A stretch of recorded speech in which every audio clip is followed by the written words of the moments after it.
सफला एकादशी व्रत कथा। चंपावती नगरी में एक महेशमान नाम का राजा राज्य करता था। उसके राज्य में 4 पुत्र थे।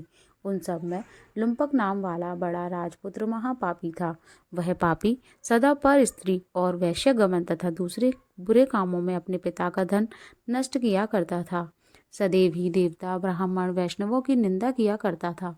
जब राजा को अपने बड़े पुत्र के ऐसे कुकर्मों का पता चला तो उन्होंने उसे अपने राज्य से निकाल दिया। तब वह विचारने लगा कि कहाँ जाऊं, क्या करूं। अंत में उसने चोरी करने का निश्चय किया। दिन में वह वन में रहता और रात्रि को अपने पिता की नगरी में चोरी करता तथा प्रजा को तंग करने और उन्हें मारने का कुकर्म करता। कुछ समय पश्चात सारी नगरी भयभीत हो गई। वह वन में रहकर पशु आदि को मारकर खाने लगा।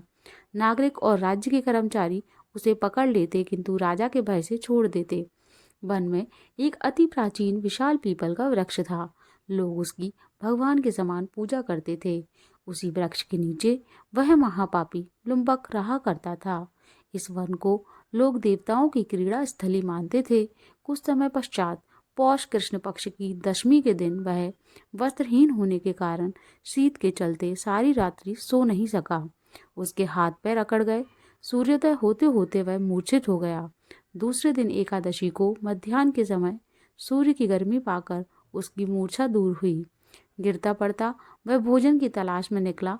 पशुओं को मारने में वह समर्थ नहीं था, अतः पेड़ों के नीचे गिरे हुए फल उठाकर वापस उसी पीपल वृक्ष के नीचे आ गया। उस समय तक भगवान सूर्य अस्त हो चुके थे। वृक्ष के नीचे फल रखकर कहने लगा, हे भगवान, अब आपके ही अर्पण है ये फल, आप ही तृप्त हो जाइए। उस रात्रि को दुख के कारण रात्रि को भी नींद नहीं आई। उसके इस उपवास और जागरण से भगवान अत्यंत प्रसन्न हो गए। उसके सारे पाप नष्ट हो गए।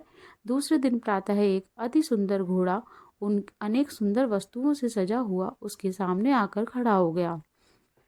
उसी समय आकाशवाणी हुई कि हे राजपुत्र, श्री नारायण की कृपा से तेरे सब पाप नष्ट हो गए हैं।